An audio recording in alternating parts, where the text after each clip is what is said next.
Hello bachcho, let's read the question. Question says through the vertex O of the parabola y square equal to 4x, chord OP and OQ are drawn at right angle to one another. So that for all position of P, comma PQ, cut the axis of the parabola at a fixed point. Also find the locus of the middle point of PQ. तो solve करते हैं इस problem को। देखिए यहाँ पे एक parabola है हमारे पास, क्या, Y square equal to 4x, ठीक है। और इसकी एक कॉर्ड, दो कॉर्ड यहाँ पे ले रहे हैं हम, O P and O Q. तो यहाँ पे एक पैराबोला को ड्रॉ कर लेते हैं पहले। तो इस तरह से ये पैराबोला हमारे पास है, ठीक है। और इसकी यहाँ पर दो कॉर्ड है, ये तो ओ हो गया जो इसका वर्टेक्स है, क्या है ओ के कोऑर्डिनेट 0,0, और यहाँ पे एक पॉइंट पी। तो एक कोड तो ये हमारे पास इस तरह से, और एक पॉइंट ये हो गया क्यू। तो अनादर कोड जो है वो हम इस तरह से कंसिडर कर लेंगे, ठीक है। तो ये दो कोड है और ये दोनों एक दूसरे के साथ किस तरह से है, राइट एंगल, ठीक है भाई। अब यहाँ पे क्वेश्चन में फर्दर बोला हुआ है so that all position of PQ cut the axis of parabola at a fixed point। तो वो हमें यहाँ पे बोला हुआ है कि ये जो PQ कॉर्ड है, इसको PQ को मैं ज्वाइन कर देता हूँ।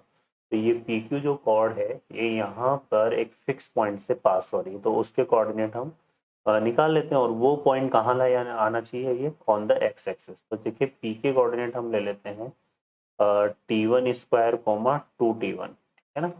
और इसके कोऑर्डिनेट हम ले लेंगे कितना, T2 स्क्वायर कोमा 2T2, क्योंकि ये इस Y square equal to 4x से क्या ले लिया हमने, पैरामेट्रिक कोऑर्डिनेट, है ना। क्लियर है। तो ये इस तरह से आ जाएगा।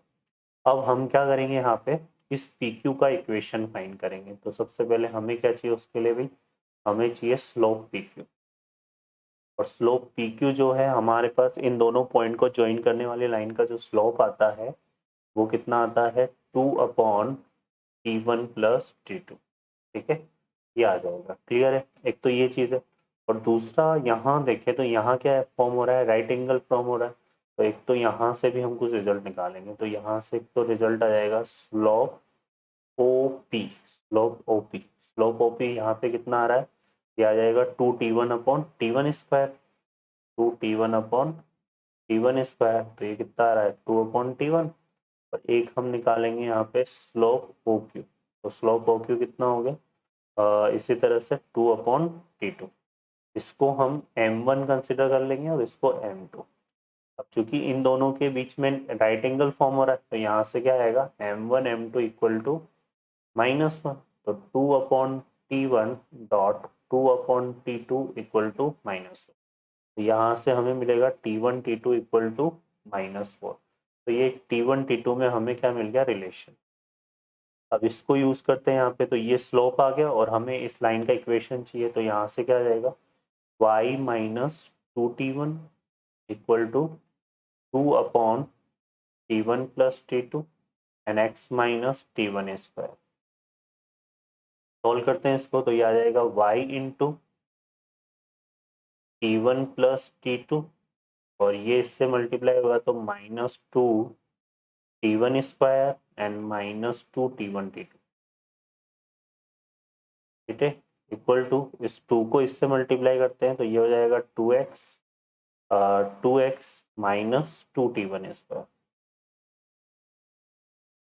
तो 2T1 स्क्वायर से 2T1 स्क्वायर कैंसिल हो गया, बाकी टर्म को हम इस तरफ लेके आए। तो हमारे पास फाइनली बचेगा 2x minus Y T1 plus T2। और ये कितना आ रहा है, देखो यहाँ से ये तो कैंसिल हो गया, और ये प्लस 2T1 T2। अच्छा, T1 T2 की जो वैल्यू है ना भाई यहाँ पे, वो कितनी है, -4 है। तो यहाँ -4 पुट करेंगे तो कितना हो जाएगा, +8। तो इस तरफ आ जाएगा कितना, -8।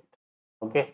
अब यहाँ से अगर हम देखें तो इस इक्वेशन को हम किस तरह से राइट कर सकते हैं, इस इक्वेशन को राइट कर सकते हैं कुछ इस तरह से, 2x minus 8 minus T1 plus T2 y equal to 0। तो यहाँ से हमें क्या मिलेगा, 2x माइनस 8 इक्वल टू 0। तो यहाँ से x इक्वल टू कितना आ रहा है, 4। और एक हमें यहाँ से मिलेगा क्या, y इक्वल टू 0। तो जो फिक्स पॉइंट है वो क्या है 4,0 और ये कहाँ लाई कर रहा है, ऑन एक्सिस ऑफ पैराबोला। ठीक है, तो ये हमने शो कर दिया यहाँ पे कि all the possible position of p, all the position of p pq cut the axis of parabola at a fixed point, और वो फिक्स पॉइंट के कोऑर्डिनेट क्या आ गया हमारे पास 4,0। ठीक है, फर्दर देखिए हमें जो अगली स्टेप में जो हमें प्रूफ करना है वो क्या है कि हमें फाइंड करना है locus of mid point of pq। इस pq के मिड पॉइंट का लोकस फाइंड करना है। तो इसका जो मिड पॉइंट है उसको हम कंसिडर कर लेते हैं h कॉमा के। ठीक है, यहाँ से हम मिड पॉइंट को क्या कंसिडर कर लेते हैं h कॉमा के। तो देखिए यहाँ से h इक्वल टू क्या आएगा हमारे पास, h इक्वल टू आएगा t1 square plus t2 square upon 2, है ना। और इसको सॉल्व करेंगे तो 2h इक्वल टू कितना हो जाएगा, t1 square plus t2 square. और यहाँ से क्या निकालेंगे k इक्वल टू, तो k इक्वल टू हमारे पास कितना है 2t1 upon 2t2, 2t1 plus 2t2 upon 2। तो यहाँ से k इक्वल टू कितना आ गया भाई, t1 प्लस t2। ठीक है, इसका हम दोनों साइड स्क्वायर कर देते हैं। तो यहाँ से देखो k स्क्वायर इक्वल टू क्या आएगा, t1 प्लस t2 का होल स्क्वायर। और इसको ओपन करेंगे तो ये हो जाएगा t1 square plus t2 square plus 2t1। अब t1 square plus t2 square की वैल्यू कितनी है 2h है, और t1 t2 की वैल्यू -4 है। यहाँ से मिलेगा k square equal to 2h, और यहाँ -4 पुट करेंगे तो 2 इंटू -4 कितना हो जाएगा -8। और इसमें से हम देखेंगे तो 2 कॉमन आ रहा है, तो k स्क्वायर इक्वल टू कितना हो गया 2 इंटू h-4। अब यहाँ पर k को रिप्लेस कर देते हैं y से और h को रिप्लेस कर देते हैं x से। तो ये आ जाएगा कितना, y square equal to twice of x-4। ठीक है भाई, और ये हमारे पास क्या आ गया, एक locus of mid point of chord PQ। ठीक है, तो ये आ जाएगा हमारे पास locus of mid point of chord PQ, जो कि क्या है पैराबोला ही है। ओके बच्चों, तो फाइनली ये हमारा locus of mid point of chord PQ और वो फिक्स पॉइंट हो गया जो कहाँ लाई कर रहा है on axis of parabola. Okay बच्चों, I hope you understand, best of luck.